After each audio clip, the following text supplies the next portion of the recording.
அன்பிற்கும் மரியாதைக்கும் உரிய இந்த ஆன்மீக பூமியினுடைய ஆளுமை பூமியினுடைய அருந்தவ புதல்வர்களே, புதல்வியர்களே, உங்களுக்கெல்லாம் என்னுடைய பணிவான வணக்கம். அன்பிற்கினியவர்களே, இன்றைய வேதாந்தமும் விஞ்ஞானமும் என்ற நிகழ்விலே ஆத்மாவினுடைய தரிசனங்களை பற்றியும் ஆத்மா என்பது என்னவென்று புரிவதற்காக பல்வேறு ஞான விளக்கங்களோடு நாம் பேச இருக்கின்றோம். ஆத்மா என்றாலே எல்லோருக்குள்ளே ஒரு மிகப்பெரிய வித்தியாசமான உணர்வுகள் இருக்கின்றன. நம்மிடம் ஆத்மா இருக்கிறதா இல்லையா என்ற ஒவ்வொருவருக்குள்ளே ஒரு கேள்வி எழுகிறது. அதற்காகத்தான் பகவான் ரமணர் அவர்கள் ஆத்மா என்பதை நான் யார் என்று விசாரித்துப் பார், உன்னால் உணர முடியும் என்று அவர் பல்வேறு விசார முறைகளே இருக்கின்றார். அதை பற்றி நாம் பல முறை கலந்து பகிர்ந்திருக்கின்றோம். இருந்தாலும் ஆத்மா என்பதை பற்றி எல்லோரும் சொன்னாலும் கூட வேதாந்தங்களில் வரக்கூடிய சில நிறைவான முழுமையான விளக்கங்களை நாம் பார்த்தோமானால் ஆத்மா பற்றி ஒவ்வொரு வேதாந்தமும் எப்படி அணுகி இருக்கிறது என்பதை நாம் பார்க்க வேண்டிய கட்டாயம் இருக்கிறது. அப்போதுதான் அதிலே என்ன விஞ்ஞானம் இருக்கிறது என்பதையும் நாம் கொஞ்சம் புரிந்து கொள்ள முடிகிறது. அதாவது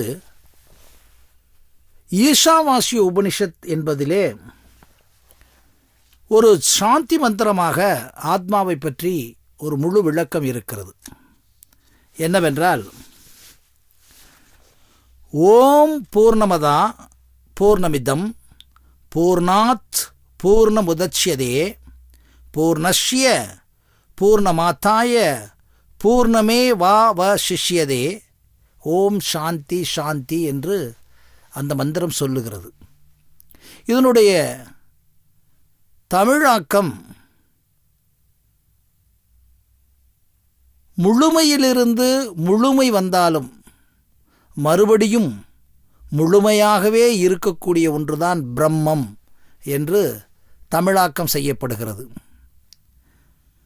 அதற்கு அவர்கள் கூறுவது, இறைவன் முழுமையானவர், இந்த உலகம் முழுமையானது, முழுமையான இறைவனிலிருந்தே முழுமையான உலகம் தோன்றினாலும் முழுமையிலிருந்து முழுமையை எடுத்த பின்பும் முழுமையே எஞ்சியுள்ளது என்று ஈஷாவாஸ்ய உபனிஷத்திலே ஒரு மாபெரும் மந்திரம் இருக்கிறது. இதை பற்றி நாம் ஆசைப்பட்டோ அல்லது புலமையின் வாயிலாகவோ அல்லது பண்டிதத்தன்மையாகவோ நாம் பேச முயற்சித்தால் உண்மையான விளக்கத்தை நாம் உணர முடியாது. ஆனால் அறிவியல் படி, ஃபிசிக்ஸ் படி ஒன்றிலிருந்து ஒன்றை எடுத்துவிட்டால் அல்லது ஒன்றிலிருந்து ஒன்று கிளம்பி வந்துவிட்டால் அந்த முதல் ஒன்று குறைந்துவிடும் என்பதுதான் கணக்கியல் ரீதியான உண்மை. ஆனால் இங்கே பிரம்மத்தை பற்றி, ஆத்மாவை பற்றி இந்த மாதிரி ஒரு மாபெரும் ரகசியம் சொல்லப்பட்டிருக்கிறது. ஒரு முழுமையிலிருந்து முழுமை வரும்போது மறுபடியும் எப்படி முழுமையாக இருக்க முடியும் என்பது கேட்கப்படுகிறது. இதை கொஞ்சம் நாம் அழகாக சிந்தித்து பாருங்கள், நமக்கு எளிமையாக சிந்தித்து பாருங்கள். இந்த உலகம் முழுவதும் காற்று நிறைந்திருக்கிறது. எத்தனையோ கோடி பேர் பிறந்திருக்கிறார்கள், இறந்திருக்கிறார்கள், வாழ்ந்து கொண்டிருக்கிறோம். எத்தனை கோடிக்கணக்கான பேர் இந்த காற்றினை சுவாசித்திருப்போம் அல்லது விற்றிருப்போம். எடுக்க எடுக்க எடுக்க இந்த காற்று குறைந்ததல்ல. அதேபோல் சூரியனிலிருந்து வெளிச்சம் வந்து கொண்டே இருக்கிறது. எத்தனையோ 1000 ஆண்டுகள், லட்சம் ஆண்டுகளாக இந்த சூரிய வெளிச்சம் பரவிக்கொண்டிருக்கிறது. அது குறைந்து விடவில்லை. அதை போன்றேதான் ஒரு தீபத்தை ஏற்றுகிறோம். அந்த தீபம் என்பது ஒரு தீபத்தை வைத்து இன்னொரு தீபத்தை ஏற்றுகிறோம், அப்புறம் தொடர்ந்து ஏற்றுகிறோம். அப்படி ஏற்றிக்கொண்டே இருக்கும்போது எத்தனையோ லட்சக்கணக்கான தீபங்களை நாம் ஏற்ற முடியும். அதனால் அந்த தீபத்தின் அந்த ஒளி வெளிச்சம் குறைந்து விடுவதில்லை, மறுபடியும் மல்டிப்ளை ஆகிக்கொண்டே இருக்கிறது. இதுதான் உண்மை.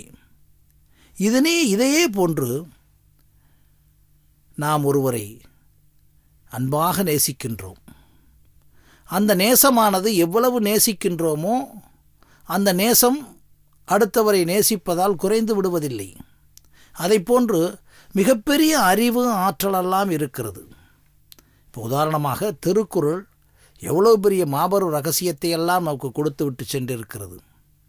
ஆனால் அந்த ரகசியங்களையெல்லாம் நாம் படித்து கொண்டே இருக்கிறோம். ஒருவர், இருவர், லட்சம், கோடி என்று படித்து கொண்டே இருக்கிறார்கள். பல நூற்றுக்கணக்கான மொழிபெயர்ப்புகள் நடந்து கொண்டே இருக்கிறது. அதனால் திருக்குறள் குறைந்து விடுவதில்லையே, மறுபடியும் அதிகரித்து கொண்டேதானே இருக்கிறது. அதனுடைய விளக்கமும் இப்படியே நாம் சாதாரண வாழ்க்கையிலே பார்த்தீர்களானால் சில முழுமைகள், சில நேரடி உலகியல் உண்மைகள் ஒன்றிலிருந்து பலமாக பன்முகமாக நடந்து கொண்டே இருக்கிறது. அதை போன்றுதான் மனிதன் பிறந்தான். முதலிலே ஒரு ஆணும் பெண்ணும், அவர்களிலிருந்து தோன்றியவைகள் இன்றைக்கு எத்தனை கோடிக்கணக்கான பேர் பழுகிக் கொண்டே இருக்கிறோம். அதனால் மனிதனுடைய அழிதல் என்பது மாற்றத்திற்குரிய விஷயமாக இருக்கிறது ஒழிய உண்மையில் முழுவதுமாக அந்த மூலம் அழிந்து விடவில்லை.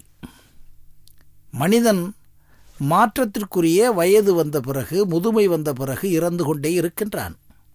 ஆனால் மனித இனமே அழிந்து விடவில்லை. இதை போன்றுதான் விதை.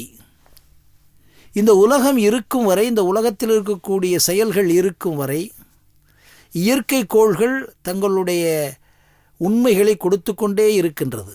பஞ்சபூதங்களாகிய காற்று, நீர் எல்லாமே ஒரு சர்க்கிளில் நடந்து கொண்டே இருக்கிறது. மாற்றங்கள் நடந்து கொண்டே இருக்கிறதை ஒழிய தண்ணீர் முழுமையாக வற்றிவிடவில்லை, காற்று முழுமையாக வற்றிவிடவில்லை. நினைத்து பாருங்களேன். இது ஒரு எளிமையான விளக்கம் சொல்லுகிறோம். இதை போன்றுதான் இந்த இடத்துல என்ன சொல்லப்படுகிறது என்றால், ஈசாவாசிய உபனிஷத்திலே ஒரு பிக் பேங் தியரியை பற்றி சொல்லுவதாகத்தான் உணர முடிகிறது. எப்படி என்றால், அந்த பெரு வெடிப்பிலிருந்து கிளம்பி வந்த உலகமானது